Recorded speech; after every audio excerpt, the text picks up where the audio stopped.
அன்பார்ந்த பெரியோர்களே, நண்பர்களே, ஜனநாயக சக்திகளே, உங்கள் அனைவருக்கும் மக்கள் அதிகார கழகத்தின் சார்பாக என்னுடைய வணக்கங்களை தெரிவித்துக் கொள்கிறேன். நான் அமிர்தா, மக்கள் அதிகார கழகத்தின் மாநில பொருளாளர். தோழர்களே, நேற்று மகாராஷ்டிராவில் ஒரு கொடூரமான ஆணவ படுகொலை, சாதி ஆணவ படுகொலை நடந்தேறியிருக்கிறது.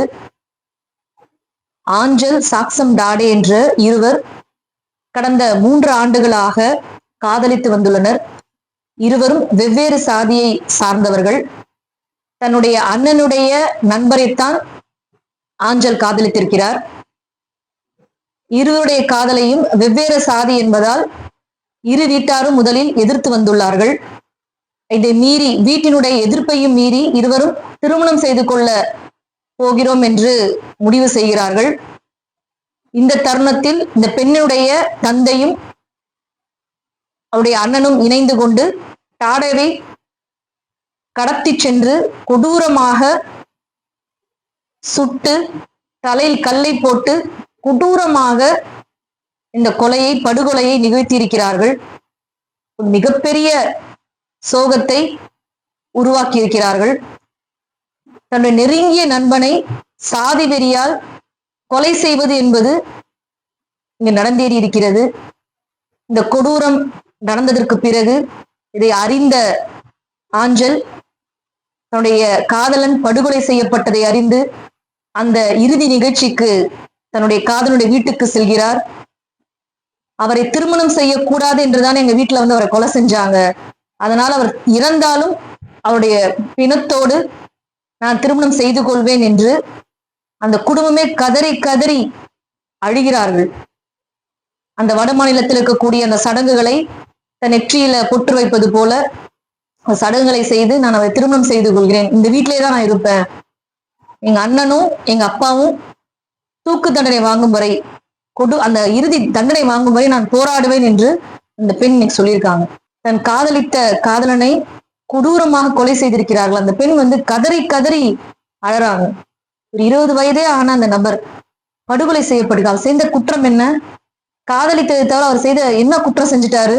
தன் சொந்த நண்பனால் எப்படி இந்த மாதிரி கொடூரமாக சாதி வெறி தலைக்கேறி கொலை செய்ய முடிகிறது? அந்த இளைஞனை இழந்த அந்த குடும்பம் கதறி கதறி அழறாங்க. இந்த நிகழ்ச்சியெல்லாம் பாத்தீங்கன்னா, இந்த செய்தி இன்னைக்கு இந்தியா முழுக்க பரவிட்டு இருக்கு. இந்த காட்சிகள்லாம் பார்க்கும்போது நம்ம நெஞ்ச பதற வைக்குது, கொடுமையா இருக்கு. இன்னைக்கு இளைஞர்கள்லாம் இன்ஸ்டாகிராம்ல இதை அதிகப்படியாக பகிர்ந்து கொண்டிருக்கிறார்கள். தன்னுடைய கோபங்களை வெளிப்படுத்தி கொண்டிருக்கிறார்கள். இது போல இந்தியாவா, இந்தியன் என்று சொல்வதற்கே நான் அவமானப்படுறேன் அப்படின்னு சொல்லி பல இளைஞர்களும் தன்னுடைய கருத்தை இன்னைக்கு பகிர்ந்துட்டு இருக்காங்க. காட்டுமிராண்டித்தனமான செயலா இருக்கு. சக மனிதனை, தன்னுடைய சக நண்பனை எப்படி கொலை செய்ய முடியுது? இது கொடூரமாக சக மனிதர்களை குறைவாக நினைக்கும் அளவிற்கு என்ன நடந்துருச்சு? அவங்க என்ன செஞ்சுட்டாங்க? காதலிப்பதை தவிர என்ன குற்றத்தை அவங்க செய்தார்கள் என்று இன்னைக்கு இளைஞர்கள் தன்னுடைய கோபத்தை பகிர்ந்து வராங்க. ஒரு மிருகத்தனமான, ஒரு சக மனிதனை நேசிக்காத இப்படி ஒரு பைத்தியக்காரத்தனத்தை இந்த உலகத்தில் எப்படி அனுமதிப்பது என்பது இளைஞர்கள் இன்னைக்கு பகிர்ந்துட்டு வராங்க. பலரும் இதை எதிர்த்த கருத்துக்களை, கோபத்தை இன்னைக்கு இணையதளங்கள்ல இன்னைக்கு பகிர்ந்துட்டு வராங்க, பார்க்க முடியுது. ஏதோ மகாராஷ்டிராவே இது ஒரு சம்பவம் தானா அப்படின்னா, பஞ்சாப்ல, ஹரியானால இங்கெல்லாம் சாதி வெறி தலைக்கேறி இருக்கிறார்களோ, குறிப்பாக பிஜேபி RSS ஆளக்கூடிய மாநிலங்களில் கொடூரமாக இப்படிப்பட்ட படுகொலைகள் நடந்தேறுதுன்னு பார்க்க முடியுது. இன்னைக்கு நீதிமன்றங்களே கண்டிக்கும் அளவிற்கு பஞ்சாயத்துகள், அங்க ஜாட் சாதியை சேர்ந்தவர்கள்லாம் இந்த மாதிரியான படுகொலைகளை ஊக்குவிக்கிறாங்க அப்படின்னு சொல்லி நீதிமன்றங்களே கண்டிக்கும் அளவிற்கு இன்னைக்கு அங்க சாதி ஆணவ படுகொலை அதிகரித்திருக்கு. நமக்கு தெரியும் எந்த அளவுக்கு இன்னைக்கு சனாதனத்தை பின்பற்றக்கூடியவர்கள் ஆளக்கூடிய மாநிலங்களில் என்ன கொடூரங்கள் நடந்துகிட்டு இருக்கு நம்ம பார்த்துட்டு தான் இருக்கும். பெண்கள் மீதான அடக்குமுறைகளா இருக்கட்டும், பெண்கள் மீது நடக்கக்கூடிய பாலியல் வன்கொடுமைகளா இருக்கட்டும், எந்த அளவுக்கு அதிகரிச்சிருக்கு. இன்னைக்கு ஆணும் பெண்ணும் இயல்பாக காதலித்து திருமணம் முடிக்க கூடாது, வெவ்வேறு சாதி என்ற பெயரில் இன்னைக்கு இத்தகைய படுகொலைகள் நடந்தேறுது. ஏதோ மகாராஷ்டிராவில், வட மாநிலங்களில் மட்டுமல்ல, நமக்கு நல்லாவே தெரியும். இன்னைக்கு தென் மாநிலங்களையும், குறிப்பாக தமிழ்நாட்டிலும் சாதி ஆணவ படுகொலை அதிகரிச்சிருக்கு அப்படிங்கிறத நம்ம அறிவோம். சில குறிப்பிட்ட வருடங்களில் 30க்கும் மேற்பட்ட சாதி ஆணவ படுகொலை நடந்திருக்கு அப்படிங்கிறத நம்ம பார்க்கிறோம். தமிழ்நாட்டில் 2003 கண்ணகி முருகேசன் படுகொலை நாம் மறக்க முடியுமா? 2 பேரும் சிதம்பரம் அண்ணாமலை பல்கலைக்கழகத்தில் படித்த மாணவர்கள். வெவ்வேறு சாதி, வன்னியர் சாதி, தலித் என்பதனால் அவர்கள் காதிலும் மூக்கிலும் விஷத்தை ஊற்றி படுகொலை செய்யப்பட்டார்களே, அதை நாம் மறக்க முடியுமா? இப்போ கவின் படுகொலை. நல்லா படிச்சவர், 1 லட்சத்திற்கும் மேற்பட்ட சம்பளம் வாங்கக்கூடியவர், ஐடியில வேலை பார்க்கிறாரு. ஆனால் பல்லர் சமூகம் என்பதனால் ஒரு தேவர் சாதி பெண்ணை காதலித்ததற்காக பட்ட பகலில் அந்த பெண்ணுடைய தம்பியால் படுகொலை செய்யப்படுகிறார். அந்த பெண்ணு பெற்றோர்கள் போலீஸ் அதிகாரிகள். இப்படி தமிழ்நாடும் இது விதிவிலக்கல்ல. தமிழ்நாட்டிலும் பல சாதி ஆணவ படுகொலைகள் நடந்து கொண்டிருக்கிறது. இப்படிப்பட்ட படுகொலைகளை, சாதி ஆணவ படுகொலைகளை தடுக்க வேண்டும், அதற்கு எதிரான போராட்டங்களை கட்டியமைக்க வேண்டும். பல்வேறு தளங்களில் இன்றுதான் மக்கள் அதிகார கழகம் உள்ளிட்ட ஜனநாயக சக்திகள் தொடர்ச்சியாக போராடி வருகிறோம். அரசியல் தளங்களிலும் பண்பாட்டு தளங்களிலும் பல்வேறு போராட்டங்களை பல்வேறு வடிவங்களில் மேற்கொள்ள வேண்டிய அவசியம் இருக்கிறது. இன்னைக்கு சாதாரணமா நீயா நான நிகழ்ச்சியில பேசுறாங்க பெற்றோர்கள். காதலித்து திருமணம் முடித்தவங்களே என் பெண்களுக்கு, என்னுடைய பெண் பிள்ளைக்கோ ஆண் பிள்ளைக்கோ நாங்க காதலி திருமணத்தை அனுமதிக்க மாட்டோம்னு சொல்றாங்க. சமூகம் மறுக்குது, யாரும் சப்போர்ட் பண்ண மாட்டேங்கிறாங்க அப்படின்னு எளிதாக பேசுகிறார்கள். அந்த தலைமுறை இளைஞர்கள் கேட்கிறாங்க, உங்களுக்கு சப்போர்ட் பண்ணல, நீங்க எங்களை சப்போர்ட் பண்ணுங்க அப்படின்னு சொல்லி பெற்றோரை கேட்கிறார்கள்.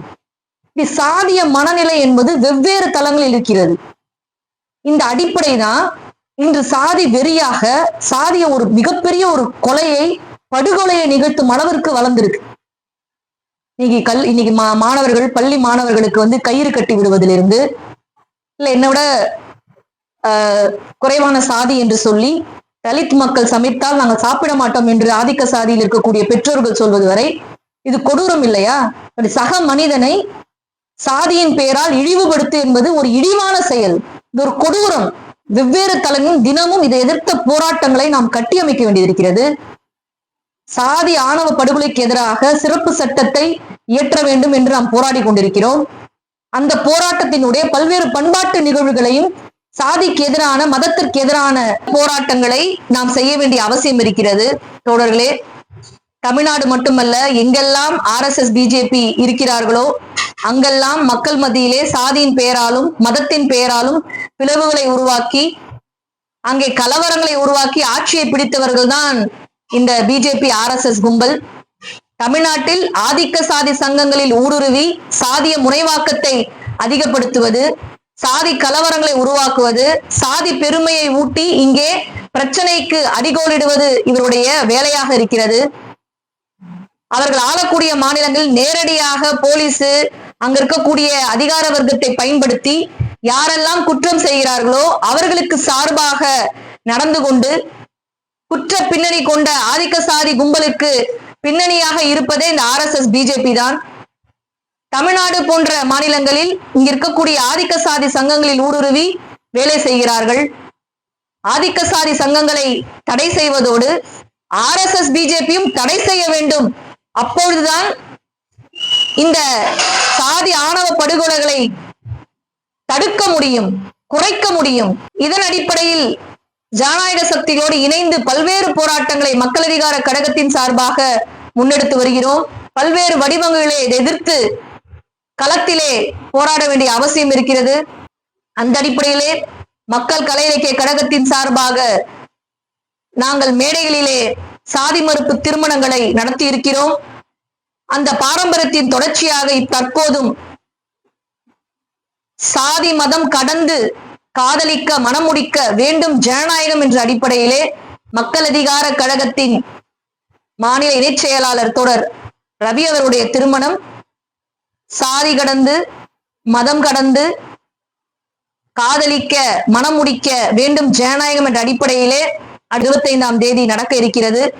இப்படி பண்பாட்டு தளத்தில் சாதி எதிர்த்த திருமணங்களை, சாதி மறுப்பு திருமணங்களை ஆயிரக்கணக்கில் நடத்த வேண்டும். அப்படியான போராட்டங்களையும் பண்பாட்டு தளத்தை நாம் செய்ய வேண்டியிருக்கிறது. இப்படி அரசியல் தளத்திலும் பண்பாட்டு தளங்களிலும் பல்வேறு முனைகளிலும் அன்றாடம் சாதி எதிர்த்த பல்வேறு நடவடிக்கைகளை நாம் மேற்கொள்ள வேண்டும். சாதி ஆணவ படுகொலைக்கு எதிரான செயல்பாடுகளில் இணைந்து செயல்படுவோம் என்று அறைகூவி முடித்துக் கொள்கிறேன். நன்றி, வணக்கம்.